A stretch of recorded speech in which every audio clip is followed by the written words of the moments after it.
I got to drop that one of my coworkers yesterday. Like he was trying to pawn off his like protein shake things in a cardboard carton. And I was like, bro, I don't trust that. And he's like, no, dude, you're going back to the gym. Take it, bro. Take it. And I'm like, okay, fine, but not because you told me to. I'm doing this on my own free volition. I got a hearty chuckle from him. My man Rohan, not of Shamashla, not like Alex character on Sunday.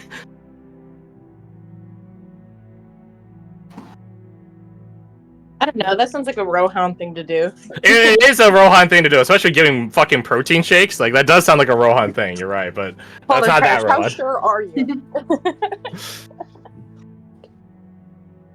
Well, Shamash is analogous to like Arabic. The Rohan I know is Indian, so it's like close enough, right? I'm not racist. Well, I'm not racist. I'm not racist. I'm not racist. I'm not racist. I'm not racist. I'm not racist. Then you know, the more times you say it, the more true it becomes. I'm not racist. I'm not racist. I'm not racist. So, is there a butt somewhere in there? At the bed. Hold the F. So, let's get into it. You guys are currently situated on the northern stretch of central Velcaster, that midland, that unwalled midland that one would have to travel through to get from central to northern. Not as opposed to northern central Velcaster, which is where you guys visit. I'm talking about actual northern Velcaster. The city was in like sort of pods, as it were. So you guys were here during this during your guys' time hanging out with the bishops, but you guys are currently situated in betwixt at there. That's not saying much, though. The entire elevation of the nearby landscape is made level, like God intended, when he destroyed everything. Every step you guys take, you guys will unless it's a already heavily trodden path, you guys will near always be hearing the crunch of ash underneath your steps. Akin to snow. Not as lovely smelling as snow, but, you know, in terms of sound and texture. Currently, the place has a few roaring bonfires going. All of them, or near all of them, boasting a hog on a spit. You know, nice carved open boar. It's good stuff. And this is not anything magical, but I think it is a calming moment after some days of searching non-stop. Well, depends on which one of you I'm talking about in terms of non-stop. But if you guys have a degree of exhaustion, feel free to mark one down. Hey, go down by a tick. Which is probably one of the bigger ones, because that's like just for like threes and stuff. That's like just original saves. Good jazz. Some of these sheets still don't work on their exhaustion tracker. What the fuck? Whatever. So everyone's having a bit of a lull, a bit of a calm moment. Some people do come and check in on you guys. More than a few of them are perturbed by the sight of Irina growing into the corpse of the deer that was provided to you guys. But as Grover said, Irina will need biomass in order to regain herself. And at the end of last session, she did fully assimilate the deer's carcass and reappeared as you guys last saw her, hugging onto, because Falk fell asleep next to her, next to the corpse. Normal thing for a Severian. She did reapparate. She did reapparate, hugging onto him from behind. Big spoon to little spoon. So the two of them are knocked the fuck out right now, and I don't think that's surprising at all. Falk looks like he's ran two triathlons back to back at the threat of death. But I can at least mark down one of the exhaustion from. Phew! His speed is no longer reduced to 0. Nice. Honestly, if he didn't get Irina back, I think it would be at the threat of death. Potentially. But you guys did get her back. See, she's right there, to the contentment of many people in your guys' company, and again, it's mixed reactions to the crowd that comes and checks in on you guys. Not one singular crowd, but the trickling of people that, like, well-wishers, essentially, that go around you guys. Some of them have seen Irina, so they're not too perturbed by her. They're happy that she was recovered because they obviously know why you guys are out here searching with relentlessly. Others just sort of say they're happy to have helped and leave it at that. No insight rolls necessary. They're not sure the value of a shambler being brought back, but you guys are about to go your separate ways, so whatever. They're happy to have helped.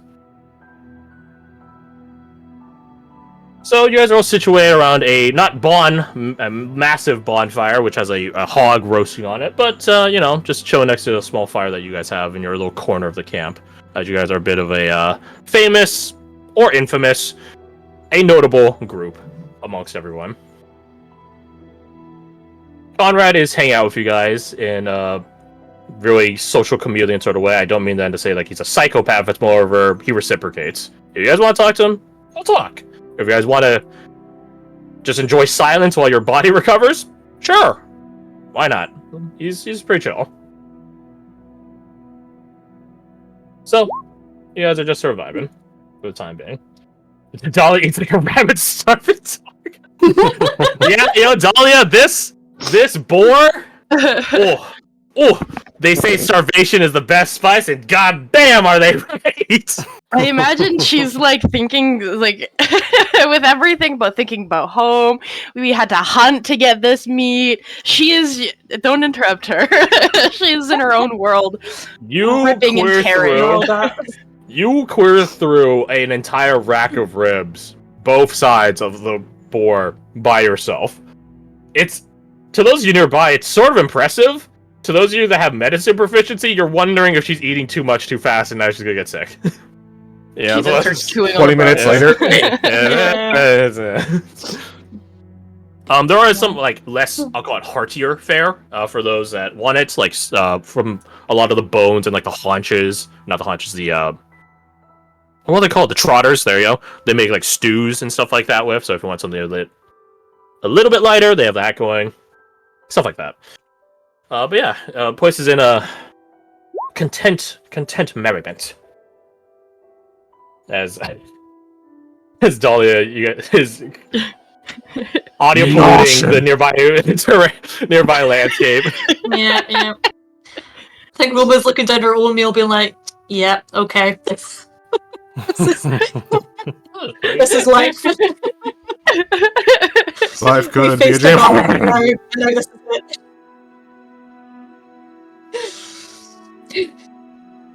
It's the simple things, Listen to their friend maybe go a bit mad over a rib, but that's As you look down in contemplation, wondering where your life has led you to, Roma, you and obviously everyone nearby hear a chuckle. A low rumbling sort of chuckle from Conrad. He shakes his head looking, not you, but just sort of like at his own plate. But it's quite clear that he had spotted you. But he doesn't say anything unless you guys bring it up.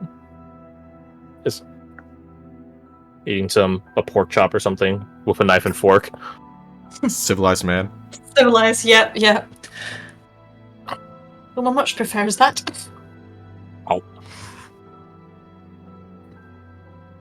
So, the evening is your guys' to do as you see fit. Maybe I just want to collapse and go to sleep. That's entirely fair.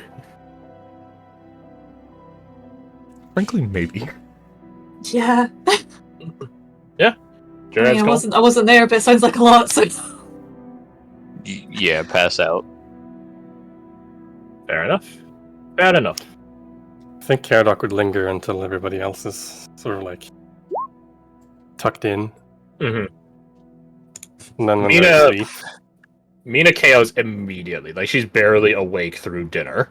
Like out at threat of falling asleep mid-chew, sort of exhausted. Faiz, you guys don't see Faiz for a good bit. He actually is one of the people helping cook. So you guys don't see him until like way later. That being said, Eva does stay up as well alongside you, Caradoc. Her and Conrad having some light conversation.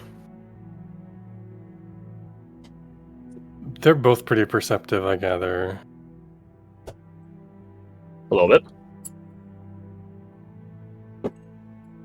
They'd see Caradoc, like, every so often glance over towards Irina and Falk, and then look away. Eyes drawn back. Look away. Is something the matter, Caradoc?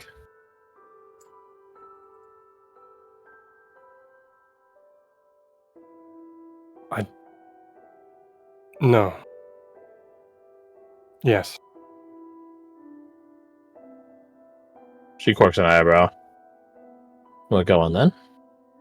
Speak your mind. Is this right? What do you mean by this? Gestures towards Irina.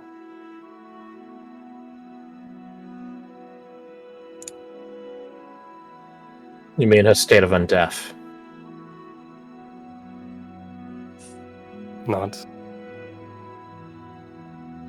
We knew that was a prospect going into this. Yes. Whether or not it's right, I personally don't see any issue with it, but I am not everyone.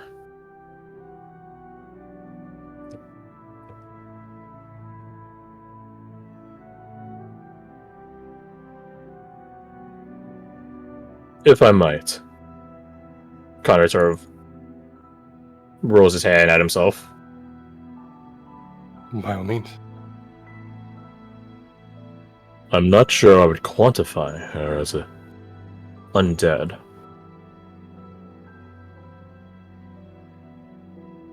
I've heard the stories, the accounts of how you all found her, how she describes herself. She has no memory of whom she was, yes? Not What? really. Well, I would... Perhaps this is presumptuous for me. But I would say that's equivocal to a new life. No.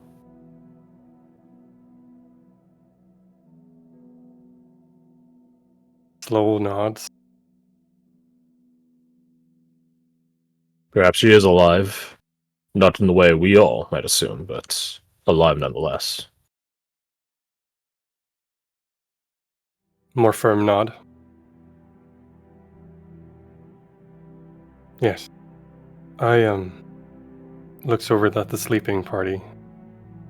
I didn't really want to say anything while they were still awake, but for some reason I feel very sad. Sad at our success, or sad at something else? I wish I knew.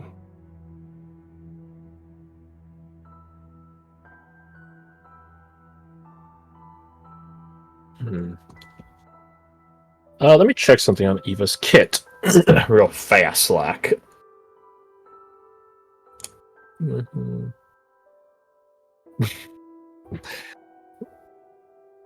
That would be interesting, but I don't know if that's where we want to start with.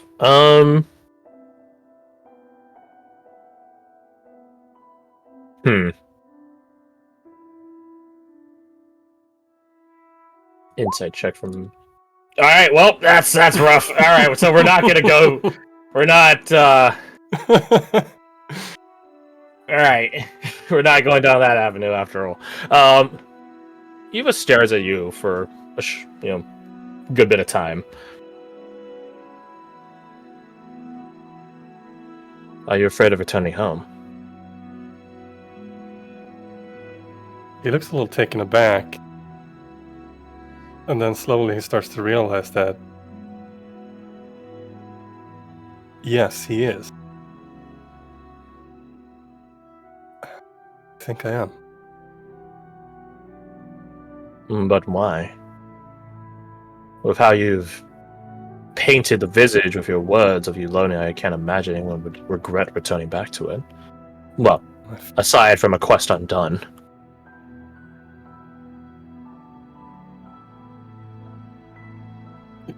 Yeah. No, it's not the place. I think the fault lies with me.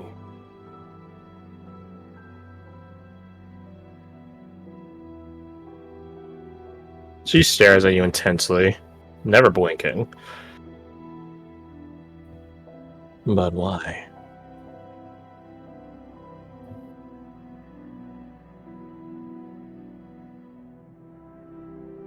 Maybe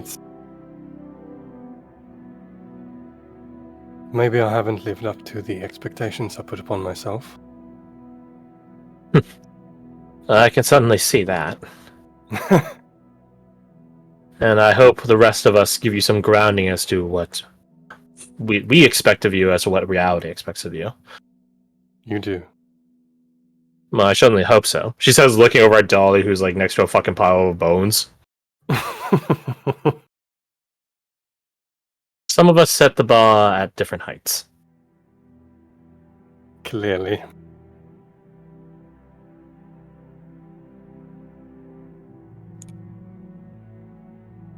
I feel Is it- uneasy.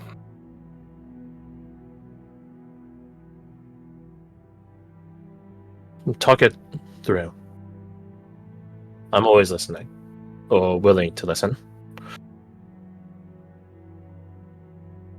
He looks at her, and it's probably very clear on his face that I know which one you meant, but I hear you. She means it in a good way. Probably.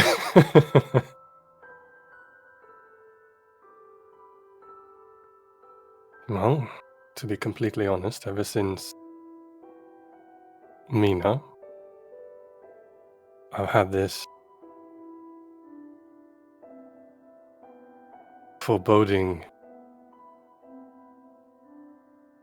hanging over me. You don't mean to say her omens of death transferred to you? Oh, nothing of the sort. Good. Then what is it? What omen haunts you? I don't know what it is. My heart feels heavy, like I've done something wrong.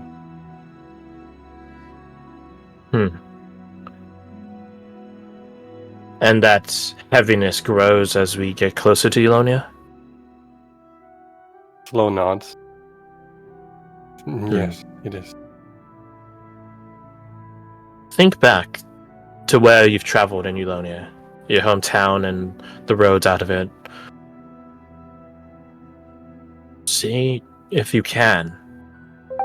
See if any specific place weighs you down more.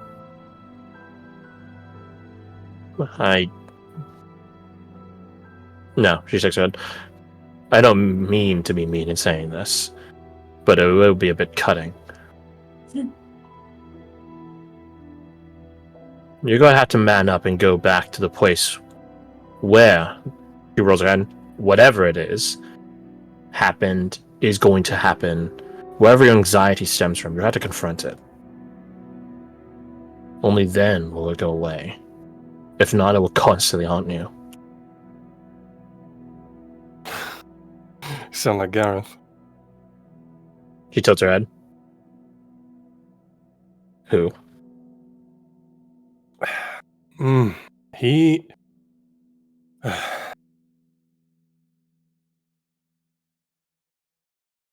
Holds up a hand. Take your time. Conrad, if you don't mind. He holds up two quick hands immediately and then slaps him down on his knees and stands up like a Midwesterner would be like, oh, time to hit the old dusty trail. Like, he just stands up like that. I understand. I'll make the rounds around the place. If you guys are still mid-conversation, I will make a second, then a third as needed. Thank you. You know, it's...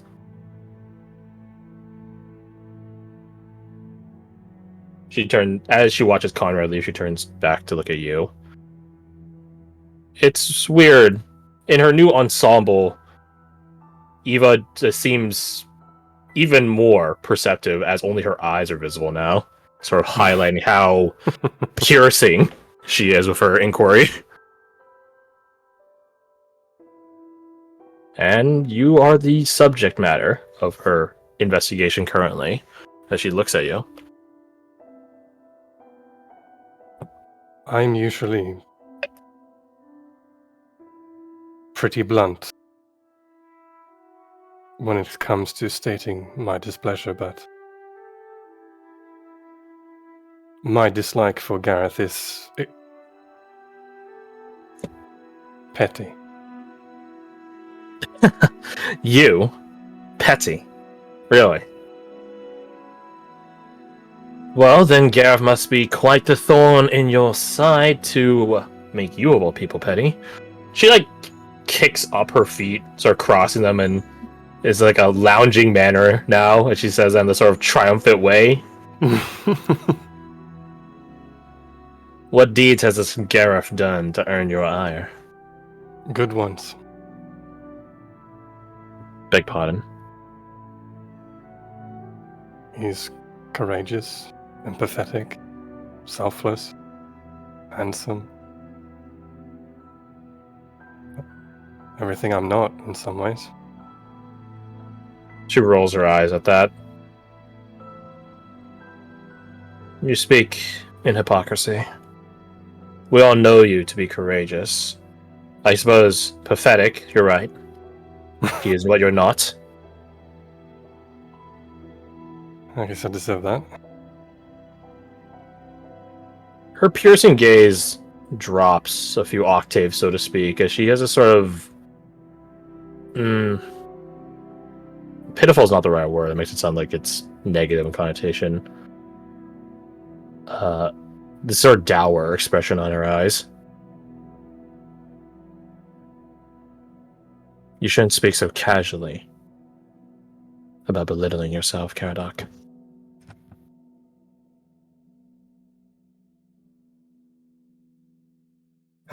It's sometimes it's hard not with him, at least, because I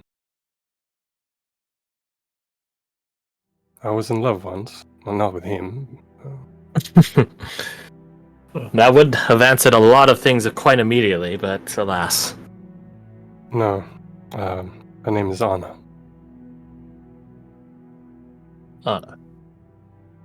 And she left me for him. Ah.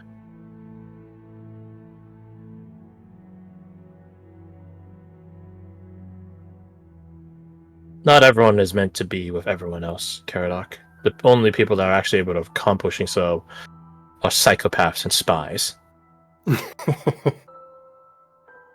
Yeah. So I'm beginning to see, yeah. It's not a reflection of you. It is a reflection of them leaving you. What is a reflection of you is how you take it and how you run with it.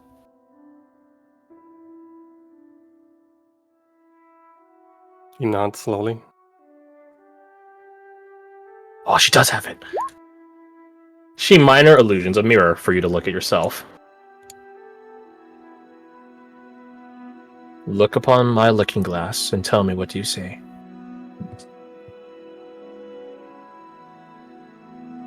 Is this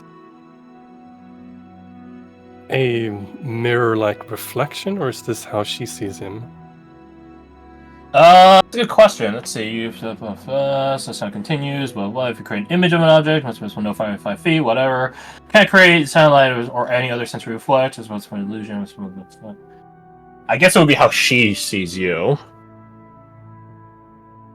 Because it says it can't make any other sensory effect. Which I would intuit a reflection is such. So I will tell you what. I will roll her. What would it be? Her perception? Yeah, her perception. It's literally her perception of you. I'll roll her perception. She has disadvantage because she's a bit exhausted. And it's basically how fast can she perceive you and transcribe it to the image itself in a very ongoing manner. Bardic. Nice. Oh, the first one was a 19! Dang it. Oh, that's still pretty good, though. So 13, 17? 16 or 17, depending on if you give her guys or not. Yes. So 17 it is. That's pretty good. That's pretty good. For only a +4. So there's a bit of a lag if you were to move or lean in closer as she tries to like correct it or like actuate it into the reflection that she's conjuring. But it is you. Even after all this time.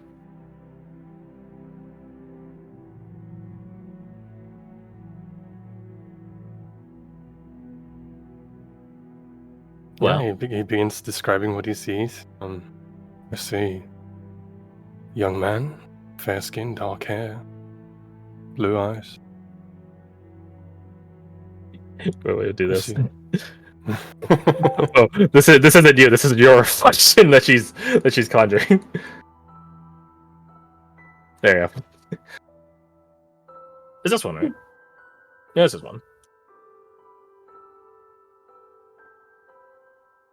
I see an arrogance, a sadness, determination.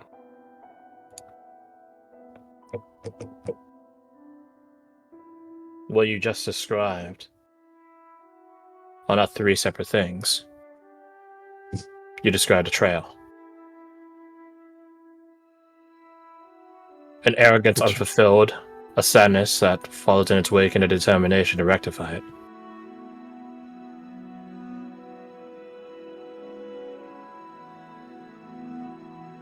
To rectify.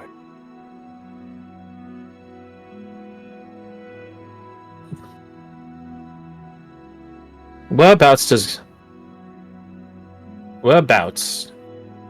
did you last see Gareth and Anna? Oh, it would be before I left home, back in Casa Rosa. Well, perhaps this is the, she does air quotes, older sister energy that many of my fellow academy recruits always said I had. But perhaps if it's on the way, perhaps it's time for you to have a reunion.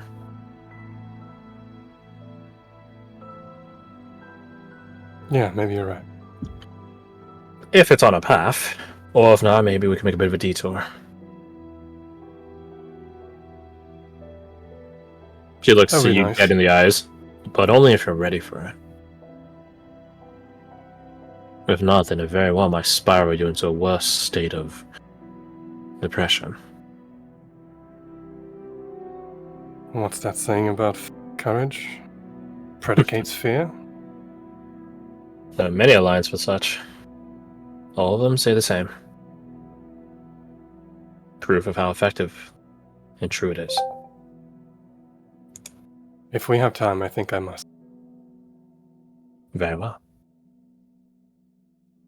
I'll I would- be sure to I would- include it in our path going forward. At least in accounting for it. Appreciate that. I would also like to meet my family. It's been a while since I've seen them. And I I'm will sure also- Fires will be happy to partake in your family's fare. Oh yes, definitely. I think sure they can exchange notes. You might have to corral Dahlia from perusing around your apothecary home. Oh, my sister can fend her off. It's all good. She scans across the group. I think Jim would like a moment of quiet amidst comfort. It's not the first time he's traveled through Eulonia. That'd be nice. I'm sure Rowan would love the lap of luxury in a light-filled land. She's like scanning across all the sleeping people as she says this. Badger... I don't know. She looks It's at a you. strange one. Maybe keep an eye on Badger. I will.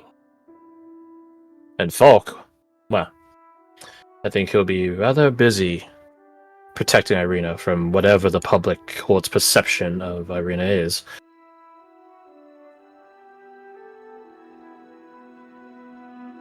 Thinking a bit about that. Mhm. If she appeared next to us on the street, say in Casa Rosa, what did like the disposition toward her be? How would people react? Ooh, it would depend a lot on how you led with it, so to speak. Like what the first introductions are, that will paint the rest of the conversations around her. And once one in smaller towns, Casa Rosa is not a small town. It's one of the major points of it, the kingdom. But once word gets around how she is and who she is, it'll either spark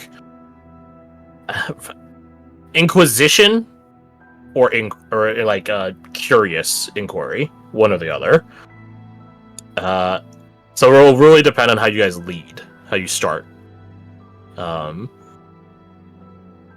Confidence will be very important in that first interaction. Right? It shouldn't be like a no, wait. No, I mean she's okay. She's okay. I mean if she does this, yeah, don't do that. You sound like you're not quite sure yourself, and thusly, why should they be sure of her when they're not even sure of you?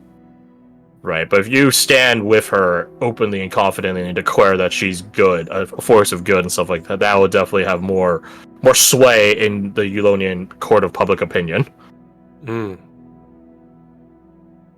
Leave no room for doubt in your own heart, and thusly they won't find any doubts in your heart. Looking back at Eva, he will say,